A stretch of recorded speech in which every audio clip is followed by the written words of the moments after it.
건강을 걱정을 많이 해주셔서 정말로 감사하고요.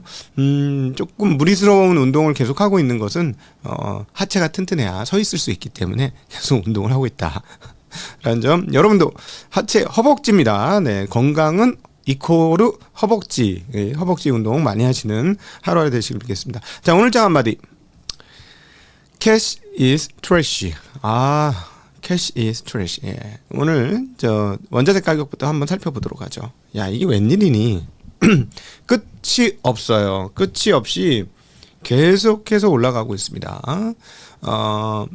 WTI 브렌트는 그 증산 이후로 이렇게 떨어졌고, 지정학적 그 리스크가 좀 낮아지지 않겠는가 하는 걸로 인해서 반등을 조금 하다가 10% 가까이 반등을 하다가 다시 홀라당 내렸고요.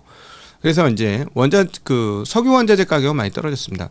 근데 여러분, 제 느낌에는 한 2, 3년 더 지나면 확인하겠습니다만, 석유의 원자재로서의 기능이 한 3, 4년 전에 비해서 한 3, 4년 후에 완전히 달라질 것 같아요. 그러니까 예를 들어서 한 10년 정도 지나면 완전히 달라지지 않을까 하는 그런 생각이 굉장히 많이 듭니다. 그런 생각이 굉장히 많이 드는데요.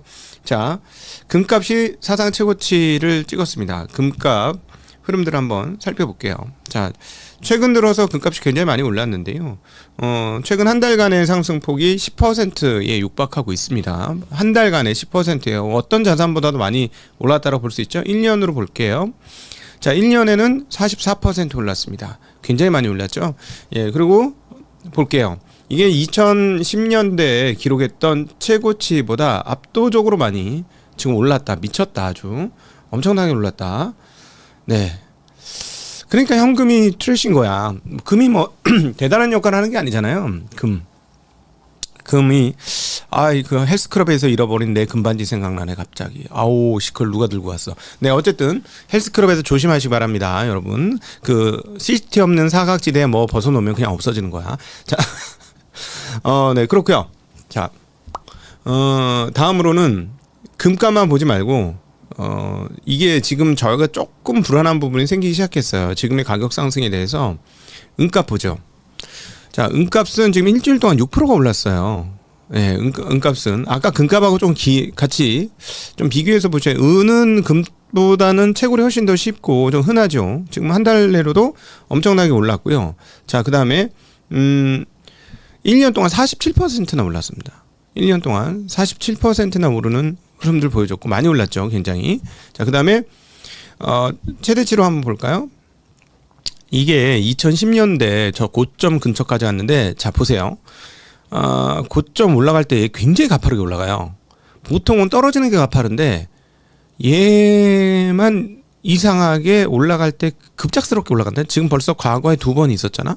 과거 2번 매우 급작스럽게 올라가다가 파국을 와장창 맞아요. 근데 지금 이 각도가 어디까지 올라갈지 모르겠는데 좀 심상치 않아, 그지? 좀 많이 심상치 않아서 조금 약간 걱정되네. 이런 생각이 좀, 계속해서 이렇게 갈 수 있는 거야? 라는 걱정이 살짝 듭니다. 그래서 그런 부분들은 감안하고 자산 가격을 좀 보셨으면 좋겠고요. 그 다음에 오늘 아주 재미난 뉴스가 먼저 하나 있어서 그것부터 소개하고 갈게요. 뱅가드요. 네, 뱅가드. 저의 어떤 사업 멘토, 비즈니스 멘토인 존 보글이 만든 그 뱅가드. 그 ETF의 상징이죠. 네. 패시브의 왕, 뱅가드. 그래서 워렌 버핏이 그랬죠. 2000년 들어와서 이런 얘기 했어요. 헤지 펀드들 수익률 아무리 날뛰어봐야 뱅가드에 인덱스 못 따라간다. 이렇게, 그게 이제 미국 시장의 특성이야. 한국은 안 그러지. 한국은 웬만하면은 지수 수익률을 따라잡을 수 있었어요. 그동안까지는. 근데 미국은 그렇지 않지. 꾸준히 상승했으니까. 그러니까 뱅가드 못 따라간다. 이래가지고 얼마더라? 100만 불 내긴가를 했습니다. 그래서 어떤 헤지 펀드가 펀드 하는 헤지 펀드가 당연히 우리가 이기죠 해서 시합을 했어요. 그래서 그 헤지 펀드가 5개의 헤지 펀드를 모아서 그 운영을 했는데요. 5개 중에 그래서 합산 수익률과 뱅가드의 인덱스 수익률을 비교를 했단 말이야. 한 10년 지나서. 한 100만 달러 내기를 했어요. 기부한다고 했고 누가 이겼게? 너무나 답이 뻔한데 문제는 뭐냐면 이 5개 헤지 펀드 중에 인덱스를 이긴 게 거의 없다는 게 문제예요. 압도적으로 졌지만 그냥 진 게 아니고 이 5개가 다 졌어. 예, 그렇죠. 바로 그 뱅가드가 그러니까 그 패시브의 왕이고 패시브의 근원인 이 뱅가드가 지금 암호화폐 상장 지수 펀드 거래 허용 여부를 검토하고 있다라는 뉴스가 나오고 있습니다. 네. 네. 이 뱅가드가요. 그 고객이 5천만 명이야. 우리나라 인구보다 더 많어. 그리고 자산이 11조 달러거든요. 와, 근데 얘네가 암호화폐 ETF를 한다면 이게 어떻게 되는 거야? 라고 생각할 수 있죠. 그러면 자, 예전에 제가 이제 한 2년 전쯤에 말씀드렸던 것 같은데 제 기억으로는 뭐 비트코인이나 뭐나 이런 것들이 진짜로 존재하려면 한 10년간 더 유지되면은 사람의 인식 체계에 박힌다. 인식 체계에 바뀌고부터는 그때는 존재로 바뀐다. 허상처럼 보이고 그냥 관념적인 것이 보이지만 인간의 두뇌 속에 지속적으로 있는 것처럼 계속해서 보여주면 그게 진짜 존재하게 된다. 그러면 이제 그때는 진짜다라는 말씀을 한 2년 전쯤에 말씀드렸던 것 같아요. 우리가 진리라는 명제 있잖아요. 진리의 그 어떤 특성이 뭔지 아세요? 진리의 특성 값이 뭘까요? 진리라는 건 무엇을 우리가 진리라고 표현할까요? 진리라는 거는 어제도 있었고 오늘도 있고 내일도 있는 거예요. 그래서 마치 태양이 동에서 떠서 서로 지는 것은 진리 사건인 거지. 그죠? 왜냐하면 인간의 시간적 유한성에 비교해 봤을 때 그 지구와 태양의 존재감이라는 건 거의 무한에 가깝기 때문에 그게 언제나 똑같은 패턴을 가지고 있다면 우리는 그거를 진리 명제로 받아들인다는 거예요. 인간은 그런 개념인 거거든요. 자, 그러니까 요거를 축소시켜서 단편적으로 잘라서 우리에게 주어지는 현상들을 설명해 보면 암호화폐가 누구 일본의 그분이 만들었어. 그분이 만드셨는데 누군지 모르지만 하여튼 그분이 만드셨는데 이게 그냥 처음에는 웃겼지. 그게 2008년도 리만 사태 이후였잖아. 금융 이후에 만들어졌는데 이제 벌써 어느덧 10년이 넘었어요. 근데 이게 이제 거래가 이제 본격화된 거는 10년까지는 안 됐잖아요. 근데 이게 계속 그렇게 해서 한 10년 넘게 존재하면 이건 항상 있었던 거구나. 사람들이 생각하게 된다는 거지. 생각 한편에 그냥 존재감으로 있게 되는 거예요. 그러면 이제 그게 레알인데 오늘 이렇게 왜 상당히 길게 진리 얘기를 말씀드리냐면 뱅가드가 들어오면은 도장을 찍어주는 경우나 마찬가지다. 이거는 뱅가드가 들어오는 경우는 왜냐하면 얘네는 패시브의 근원이잖아. 패시브의 근원이 패시브로 이거를 만들어준다라고 하면 도장을 딱 찍어주는 거나 마찬가지예요. 오케이, 승인. 이렇게 되는 거죠. 승인. 네. 여기까지 왔습니다. 자, 과연 어떻게 전개될지. 실제로 뱅가드가 상장지수 암호화폐 ETF를 만들게 될지 여부 한번 봐야 될 것 같습니다. 어쨌든 금은과 그 코인 가격이 모두 상승하는 흐름들을 보여줬어요. 그리고 차트 하나 보여드릴게요.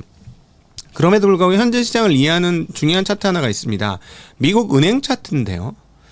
미국 은행이 지금 까만색이 JP 모건이고요. 빨간색은 지방은행입니다. 자, 이게 지금 저는 미국의 한 단면 그리고 자산시장의 한 단면을 보여주는 대목이다 라고 생각되어져요. 차별화죠. 차별화. 자, 돈이 비처럼 내리고 있는데 미안합니다. 저도 지금 아직은 돈이 없어요. 저도 없어요. 그래서 뭐 입장 크게 안 달라요. 비슷해. 뭐라고 하지 마세요. 근데 돈이 비처럼 내리는데 비가 몇몇한테만 내리는 거야. 그게 문제인 거지 지금. 그래서 오늘 장기 한번 고민을 해보자. 오늘 이것과 관련된 발언이 있어서 이 얘기를 좀 해봤으면 좋겠는데 연준의 총자산 관련된 이야기를 할게요. 연준의 총자산이 요즘에 이제 조금 덜 줄고 있거든요. 계속 줄다가 점차 덜 줄어. 그래서 아주 긴 시계열로 20년짜리 시계열을 한번 잠깐 보고 가도록 하겠습니다. 오늘 왜 이 얘기를 드리냐면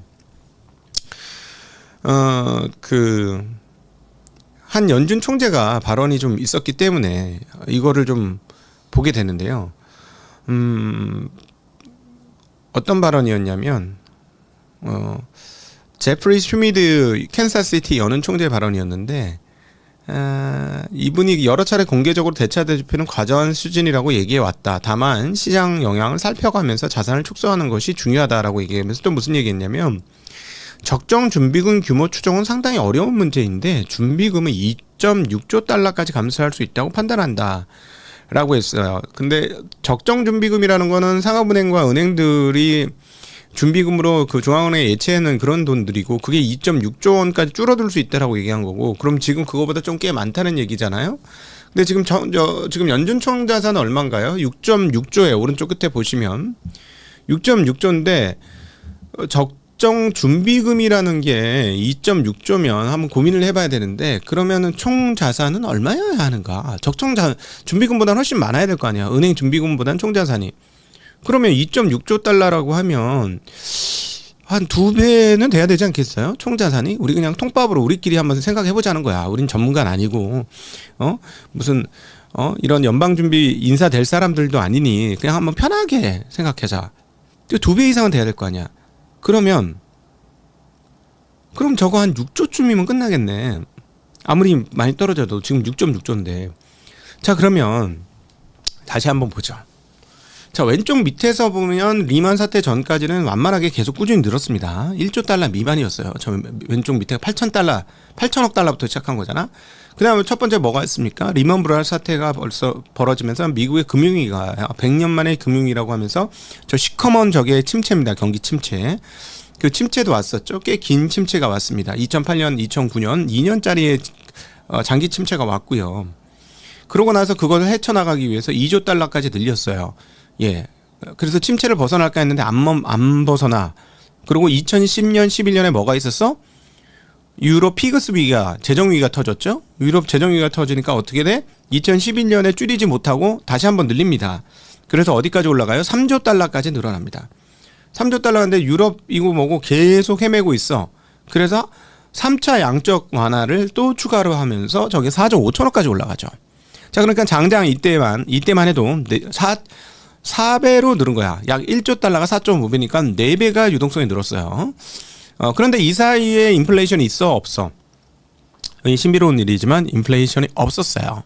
왜 그랬을까? 중국 때문이지. 왜? 우리 전문 용어 여기 써야죠. 우리 중국 마감하신 분들 여기서 어떤 전문 용어 쓸지 여러분 기억하시죠? 무슨 전문 용어입니까? 중국에 뭐가 수출이 됐어? 배추가 수출이 됐지. 배추화된 상품들이 수출이 된 거예요. 배추화. 예. 중국 마감에서 보시면 나옵니다. 어제 이거 설명했죠. 배추화. 배추화로 인해서 인플레이션이 없었어요. 그죠? 인플레이션이 없었다가 자, 그 다음에 이제 줄이려고 했어. 다시 한번 봐. 줄이려고 했단 말이야. 이제 양적 완화를 하고 있는데 2019년에 막 경기가 되게 어려워졌고 이때 막 싸웠지. 파워라. 금리 안 내린다고 막 이러면서 했는데 그 다음 뭐가 터졌어? 코로나가 터졌어. 코로나 터져가지고 줄이려고 하다 실패하고 다시 빵 늘렸어요. 다시 빵 늘려가지고 7조, 8조, 9조 달러까지 갔습니다. 9조 달러 가서 이제 줄여가지고 6.6조야. 자, 그러면 20년 전에 비해서 비교했을 때 지금 통화량만 봐서는 물가가 몇 배가 올라가야 된다? 6배. 그쵸? 아주 산술적으로만 하면 6배가 올라가야 되는데 그 전에 예를 들자면 3조 달러에서 4조 달러 가는 사이에서는 인플레이션이 크지 않았죠. 그때는 인플레이션이 뭐를 팔았다? 뭐를 수출했다? 예, 배추를 팔았다. 자, 근데 지금 인플레이션이 왔죠. 뭐가 문제야? 배추를 못 팔게 하잖아. 배추를 못 팔게 하니까 인플레이션이 오는 거 아니에요? 자, 그런데 중국이 아직까지 배추입니다. 지금 소비가 지금 마이너스가 터져 있고 생산자 물가지수 마이너스가 10만 퍼센트, 2%대가 나오니까 전년 대비 계속 지금 몇 년째. 아직까지 배추를 팔고 있는데 이 배추의 공급이 줄어들면 어떻게 될 것이냐 라는 생각을 여러분 해 안 해?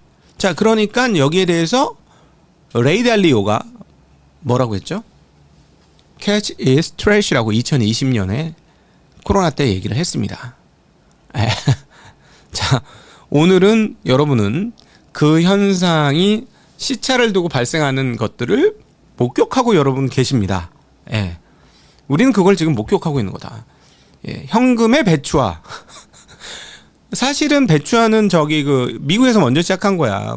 돈을 너무 많이 찍어냈잖아. 찍어냈는데도 불구하고 인플레이션이 없었어요. 왜? 중국의 배추가 전 세계로 퍼졌기 때문에. 예. 그래서 없었는데 이제 중국의 문을 닫아 걸고 이렇게 막으려고 하니까 이제 뭐해서 자산시장에서 먼저 이렇게 된 거죠. 그래서 안 되겠다 탈출, 현금 탈출 어디로? 자산으로, something으로, 그죠?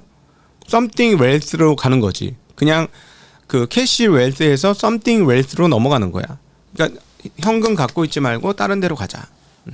이거를 지금 얘기하고 있는데 여기에 트럼프가 도착했죠. 트럼프가 도착해서 뭐라고? 금리 내려라고 한 거야. 엑셀 밟어 이렇게 된 거죠. 엑셀을 밟으려고 작정을 하고 계속해서 가고 있기 때문에 이 부분에 대해서 이제 시장이 굉장히 놀래고 있는 거고 이러니까 뭐가 제일 힘들어? 채권이 힘들어. 채권이. 예. 채권 보도록 하겠습니다. 채권 금리가 오늘 떨어지긴 떨어졌거든요, 다. 근데 뭐 지금 분위기 봐서는 금리가 많이 떨어져야 되잖아. 지금 연준 인사들 그동안에 새로 들어가는 마이런이나 뭐 이런 분들 얘기 들어보면, 그다음에 오늘 존 윌리엄스 뉴욕 총재도 뭐라고 그랬냐면 위험의 균형이 바뀌었다라고 얘기했고요. 과거에는 인플레이션이 가장 큰 위험이었지만 지금은 고용과 인플레이션이 위험이 비슷한 수준까지 가까워졌다. 그다음에 정책의 제약성을 다소 줄이기 위해 금리를 조금 내린 것이 타당했다. 관세 효과는 비교적 제한적이었고 일부 수입품 가격은 올렸지만 예상보다 작았다. 인플레이션 압력이 확대되는 조짐은 보이지 않는다. 이러고 있어요. 뉴욕 연준 총재의 발언입니다. 3인자. 자, 이거 금리 내리겠다는 얘기잖아요. 그렇죠? 금리를 내릴 거라는 얘기예요. 예. 네. 그리고 행정부가 매우 강력하게 초강력 금리를 주장하고 있고, 영향을 안 받아? 세상 살아기가 영향을 안 받냐고. 영향을 받죠. FOMC 인사들이 영향을 받아요. 자, 그러니까 아무리 내 머릿속으로는 그냥 동결하는 게 정상이야 라고 해도 금리 내릴 수밖에 없는 상황으로 봉착하게 되고, 자, 그러니까 더 그것에 자극받아서 현금을 다른 자산으로 넘기는 과정들이 진행되고 있고, 그래서 계속 자산 가격은 끝도 없는 상승을 하고 있고, 금값, 은값도 올라가고 있는데 은값의 상승폭이 너무 가팔라서 과거에 보니 은값이 이렇게 가파르게 오르고 나서 자산 가격에 대한 좀 걱정되는 일들이 벌어진 적이 있다라는 거를 머릿속에 염두에 두실 필요가 있겠다라는 말씀 드리고 싶습니다. 그런데 알베르토 무살렘 세인트루이스 연은 총재께서는 이분은 이번에 투표권이 있는데요. 향후 금리 인하 가능성이 열려 있다라고 얘기하면서 통화 정책이 과도하게 완화적일 수 있는 지점까지 여유가 크지 않기 때문에 신중하게 움직여야 된다라고 얘기했어요. 그러니까 여기서부터 더 완화적으로 바뀔 수 있는 공간은 몇 번 안 남았어. 금리 내리는 거. 그러니까는 카드 막 쓰면 안 돼. 카드 몇 장 안 남았으니까 조심해서 카드 꺼내야 돼라는 이야기로 들립니다. 예, 그리고 인플레이션이 2% 목표를 넘는다면 정책 당국은 반드시 대응해야 한다라고 얘기하면서 장기 인플레이션은 고정되어 있다라고 이야기를 했습니다. 네.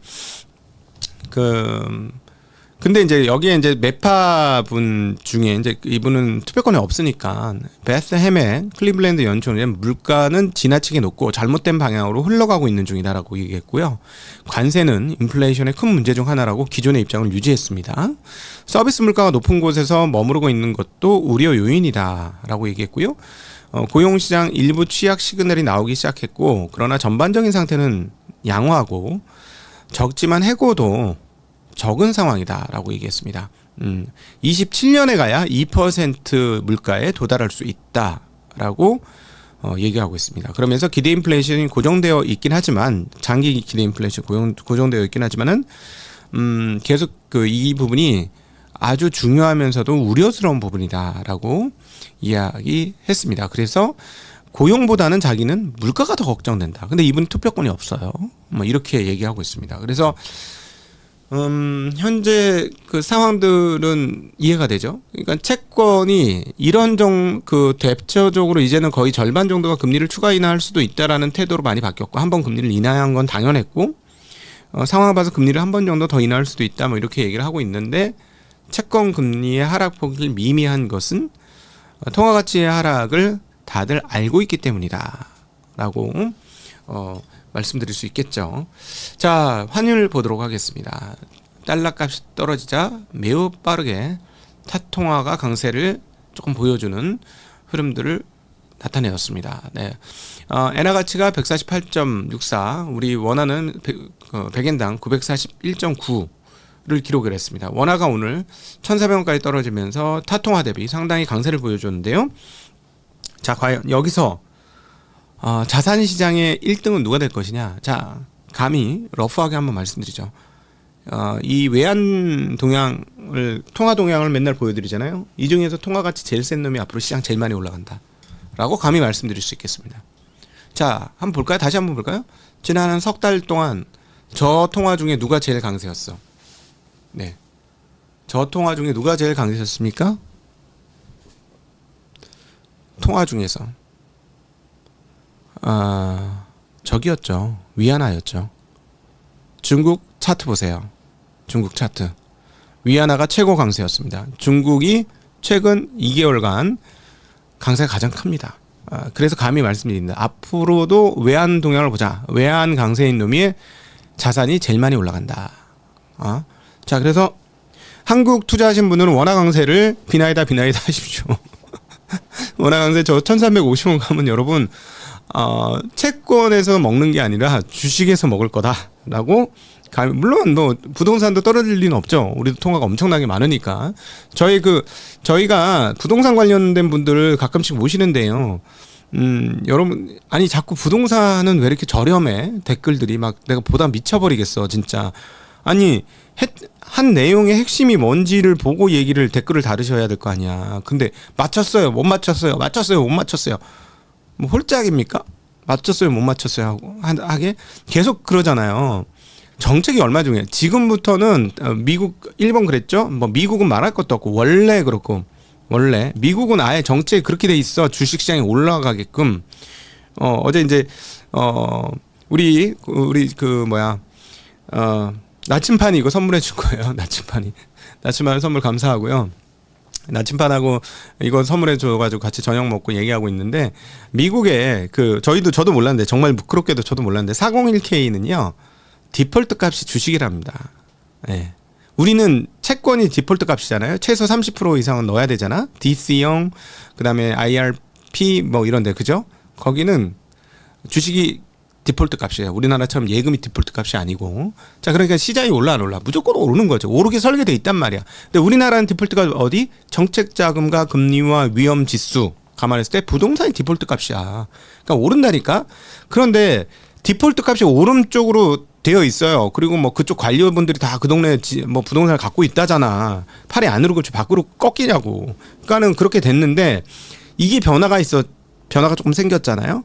변화가 생겼으니까, 그리고 또 어떤 방향으로 가야 되는가를 우리는 얘기하는 거예요. 내가 부동산 전문가들 불러서 얘기하고 싶은 거는 정책 방향의 가능성과 흐름이 어떻게 될 겁니까? 라고 물어보는 거죠. 예? 근데 이렇게 유동성이 늘었으면 모든 자산 가격은 오르는데, 디폴트 값이 주식으로 있으면 미국처럼 주식 계속 오르는 거고, 부동산으로 디폴트 값이 돼 있으면 부동산이 오르는 건데, 한국은 아무리 지금 주식시장으로 넘겼어도 쉽게 얘기하면 9대1 시장이 8대2로 바뀌었을 뿐이야. 그렇지 않나? 그러니까 당연히 오르죠. 그런데 총 유동성의 양과 그다음에 9대1이 8대2로 바뀌었을 때의 양상이 어디가 충격파가 크냐, 이걸 구분해내서 판단하셔야죠. 부동산 오신 분들, 맞췄어요, 틀렸어요, 맞췄어요, 틀렸어요. 이건 너무 기초적인 거 아닌가? 통화가 양이 늘어났는데 어떻게 자산 가격이 안 오르냐고. 그건 뭐 너무 뻔한 얘기니까. 그렇지 않습니까? 자, 그런데 어찌되었건 그렇게 앞으로도 이제 모시는 분들은 그 동네의 정책 방향이 어떻게 돌아가는지를 분석해내는 게 가장 중요하다. 물론 당일을 얘기하시는 분들도 있습니다만, 그걸 꼭 기억하셨으면 좋겠고. 자, 그러나 지금 세계 경제와 자산 시장에서는 정책이 주식시장을 향하고 있다는 건 일본이 보여줬고 중국이 보여줬습니다. 한국은 그렇게 하겠다고 선언을 한 상태고요. 방향이 그렇게 갈지는 일단 1차, 2차의 상법 개정을 통해서 일부 보여주었습니다. 다음번에 어떻게 될 거냐. 그 다음번에는 유동성을 어떻게 설정하느냐가 진짜 중요하다라고 볼 수 있겠고, 그 다음에 유동성보다 더 힘이 센 게 통화다라는 말씀을 오늘 꼭 드리고 싶네요. 그래서 통화 가치가 센 놈 쪽으로 시장 간다. 만약에 원화가 1,300원 향해서 간다 그러면 여러분이 사시지 않아도 살 놈들이 많아. 그 놈들이 사서 가격을 올린다. 자, 그것을 우리가 앞으로 좀 관찰해 나가자라는 말씀 드리고 싶네요. 네. 여하튼 현금이 이렇게 위험한 것일 줄이야. 그럼에도 불구하고 여러분, 운용하는 데 있어서 현금은 중요합니다. 왜냐하면 여러분의 현금 보유 비중은 여러분의 욕심의 정도를 가늠하는 것이기 때문입니다. 욕심이 잉태한 즉 사망을 낳는다. 주식시장의 격언이 되겠습니다. 오늘도 함께해 주셔서 진심으로 감사합니다. 안녕.